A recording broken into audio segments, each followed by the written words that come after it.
امام فخرالدین رازی رحمت اللہ تعالیٰ نے ایک بڑی پیاری حدیث لکھی ہے. کہتے ہیں نبی پاک صلی اللہ علیہ وسلم کے پاس ایک شخص آیا. اس نے کہا یا رسول اللہ میں نے کلمہ پڑھنا ہے پر 4 چیزیں ہیں جو مجھ سے چھوٹتی نہیں اور آپ ان کو حرام کہتے ہیں.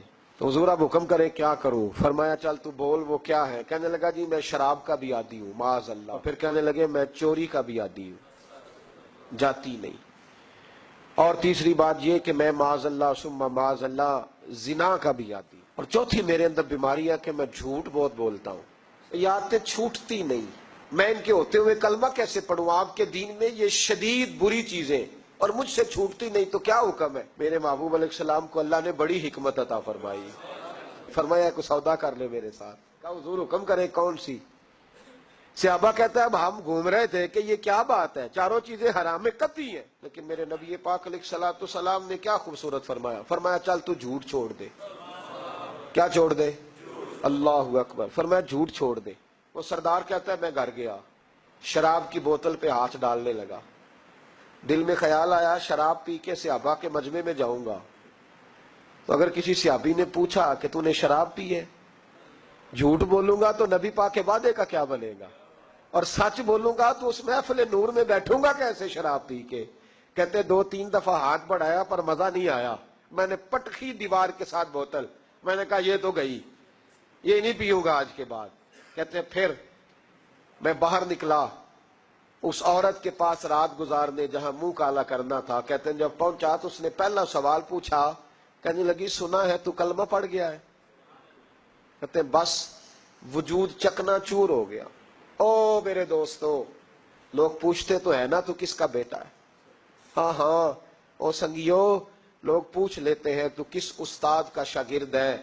اور یارو یاد رکھو تیرا حلیہ دیکھ کے لوگ پوچھتے ہیں تو کس مرشد کا مرید ہے. یاد رکھ اپنے لیے نہ صحیح کسی کی عزت کے لیے صحیح، اپنے لیے نہ صحیح کسی کی عزت کے لیے. تو کسی کے لیے ہی بدل دا یار، تو کسی کا ہی خیال کر جا. چل کسی اور کے لیے اپنے آپ کو تبدیل کر جا. اپنے لیے نہ صحیح دیکھ تو کسی اور کے لیے ہی بدل جا. اب تیری کسی اور سے بھی نسبت ہے. لوگ کسی اور کے ساتھ تجھے منسوب کرتے ہیں. ان کا دیوانہ ہوں، ان کا مجذوب ہوں. کیا یہ کم ہے کہ میں ان سے منسوب ہوں؟ کہا اس بی بی نے. کہنے لگی سنا ہے تو کلمہ پڑھ گیا ہے. کہتے بجلیاں دوڑ گئی. میں نے کہا اگر جھوٹ بولوں تو حضور کے وعدے کا کیا بنے گا؟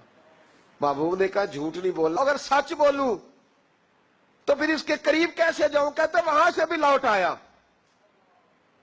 اب میری زنا کی عادت بھی گئی.